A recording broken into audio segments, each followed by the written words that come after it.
பயான் முஹம்மது லபீப் பிஸ்மில்லா சொல்வதின் சிறப்பு. எனது பெயர் முஹம்மது லபீப். நான் பிஸ்மில்லா கூறுவதின் சிறப்பை பற்றி கூற இங்கு வந்துள்ளேன். அல்லாஹ்வின் நல்லடியார்களே, நமது நபி ஸல்லல்லாஹு அலைஹி வஸல்லம் அவர்கள் அல்லாஹ்வை காண்பதற்கு ஹஜ்ரத் ஜிப்ரீல் அலைஹிஸ்ஸலாமுடன் மிஹராஜ் பயணம் சென்றார்கள். அங்கே அவர்கள் பல காட்சிகளை கண்டார்கள். அன்புக்கினியர்களே, நபி ஸல்லல்லாஹு அலைஹி வஸல்லம் அவர்கள் கூறினார்கள், மிஹராஜ் இரவில் சுவர்க்கம் முழுவதும் எனக்கு காண்பு விரிக்கப்பட்டது. அங்கே 4 நதிகள் ஓடுவதை கண்டு. 1 தண்ணீர் நதி, 2 பால் நதி, 3 மது நதி, 4 தேன் நதி. இந்த நதிகள் எங்கிருந்து புறப்பட்டு எங்கப்ப சேர்கின்றன என ஜிப்ரீல் அலைஹிஸ்ஸலாம் கேட்டேன்.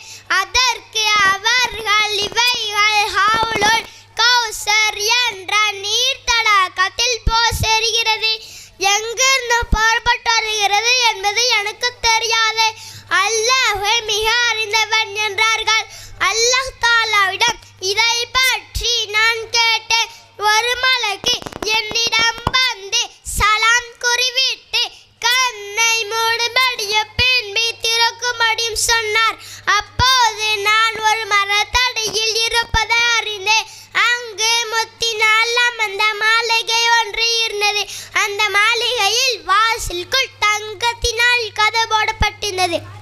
அதன் அகலம் உலகத்தில் உள்ள அனைத்தையும் அதன் மேல் வைத்தால் ஒரு மலையின் உச்சியில் உள்ள பறவை போன்றுதான் இருக்கும். அதில் தான் 4 நதிகளும் வருவதை கண்டு அந்த மலக்கு, நபியே, ஏன் இந்த மாளிகைக்குள் செல்லவில்லை என்றார்கள். அதற்கு நான், அதன் வாசல் பூட்டப்பட்டுள்ளது, அதன் சாவி என்னிடம் இல்லையே என்றேன். அதற்கு நபியே, பிஸ்மில்லாஹிர் ரஹ்மானிர் ரஹீம் என்பதுதான் அதன் சாவி என்றார்கள். பிஸ்மில்லா சொன்னேன். கதை திறந்து கொண்டது. உள்ளே சென்றேன். அந்த மாளிகையில் 4 தூண்கள் இருந்தன. அதில் ஒன்றில் பிஸ்மி என்ற எல் இருந்தது. அதில் பிஸ்மி என்ற மீமிலிருந்து மதுரமான தண்ணீர் நதியும், அல்லாஹ் என்ற ஹாயிலிருந்து பால் நதியும், அர் ரஹ்மான் என்ற மீமிலிருந்து மது நதியும், அர் ரஹீம் என்ற மீமிலிருந்து தேன் நதி ஓடிக்கொண்டிருந்தன. இந்த 4 நதியின் பிறப்பிட பிஸ்மில்லாஹிர் ரஹ்மானிர் ரஹீம் என்று நான் தெரிந்து கொண்டேன். அல்லாஹ் என்னை நோக்கி, முஹம்மதே, உங்களின் உம்மத்தினரில் எவர் மனதும்யுடன் பிஸ்மில்லாஹிர் ரஹ்மானிர் ரஹீம் என்பதை ஓதி வருகிறாரோ அவருக்கு நான் இந்த 4 நதிகளிலிருந்து தண்ணீர் புகட்டுவேன் என்று அல்லாஹ் கூறினார்.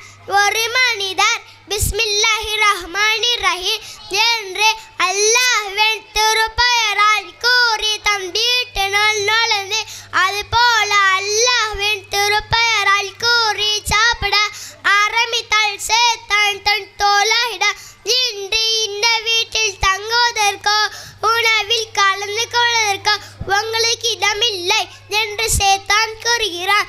வீட்டினுள் நுழையும் போதும் சாப்பிடும் போதும் பிஸ்மில்லாஹிர் ரஹ்மானிர் ரஹீம் என்று கூறவில்லையானால் இன்று இவ்வீட்டில் இரவில் தங்குவதற்கோ உணவில் கலந்து கொள்வதற்கோ உங்களுக்கு இடம் கிடைத்துவிட்டது என்று சேத்தான் கூறுகிறான் என்பதாக நபி ஸல்லல்லாஹு அலைஹி வஸல்லம் அவர்கள் கூறினார்கள்.